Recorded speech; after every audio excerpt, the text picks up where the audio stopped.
भारत देश में आज के उत्तर प्रदेश राज्य में यमुना नदी के किनारे एक छोटा सा शहर है, मथुरा।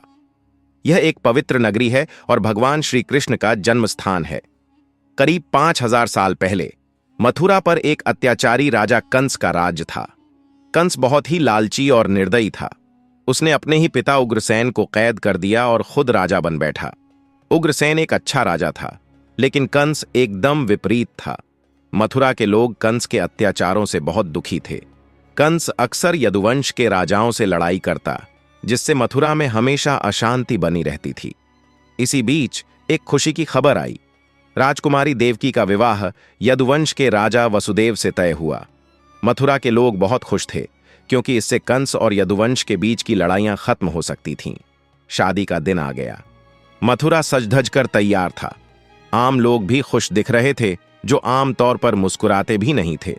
शादी के बाद कंस ने खुद वसुदेव और देवकी को उनके घर छोड़ने का निश्चय किया। लेकिन तभी आकाशवाणी हुई, अरे कंस, तू नहीं जानता कि देवकी का 8वां पुत्र तेरा वध करेगा। यह सुनकर कंस डर गया।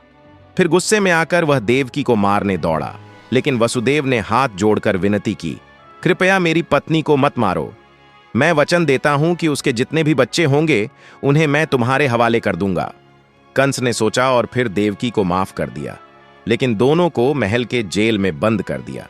जैसे जैसे देवकी के बच्चे जन्म लेते गए, कंस ने एक एक करके 7 बच्चों को मार डाला। देवकी और वसुदेव बहुत दुखी थे। फिर देवकी ने 8वीं बार गर्भधारण किया। कंस डर और बेचैनी में जीने लगा। वह जानता था कि अब उसका काल नजदीक है। आखिर वह रात आ गई जब देवकी ने आधी रात को एक दिव्य बालक को जन्म दिया। जैसे ही बच्चा पैदा हुआ, जेल में तेज रोशनी फैल गई। आकाशवाणी फिर हुई, वसुदेव, इस बच्चे को तुरंत यमुना नदी पार कर गोकुल ले जाओ और वहां नंद राजा की नवजात बेटी से बदल दो। वसुदेव ने बच्चे को उठाया। जेल के दरवाजे अपने आप खुल गए। पहरेदार गहरी नींद में थे। वसुदेव बच्चे को लेकर बाहर निकले। यमुना नदी पर पानी उफान पर था, लेकिन जैसे ही वसुदेव नदी में उतरे, पानी शांत हो गया और रास्ता बन गया। पीछे से शेषनाग ने अपने फन से बच्चे पर छतरी बना दी ताकि बारिश से बचाया जा सके। वसुदेव ने गोकुल पहुंचकर राजा नंद के महल में प्रवेश किया। वहां सभी सो रहे थे। वसुदेव ने नंद बाबा की बेटी को उठाया और अपना बेटा वहां सुला दिया।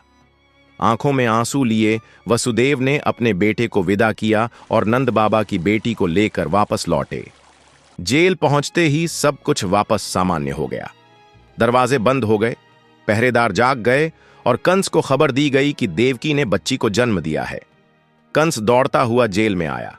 देवकी ने कहा, भाई, ये तो लड़की है, ये तुम्हारा कुछ नहीं बिगाड़ सकती, इसे मत मारो। लेकिन कंस नहीं माना। उसने बच्ची को दीवार पर फेंक दिया। लेकिन बच्ची मरने के बजाय आकाश में उड़ गई और देवी दुर्गा के रूप में प्रकट हुई। देवी ने कहा, अरे मूर्ख कंस, तेरा वध करने वाला बच्चा कहीं और सुरक्षित पैदा हो चुका है। तू चाहकर भी उसे नहीं मार सकेगा। यह सुनकर कंस घबरा गया।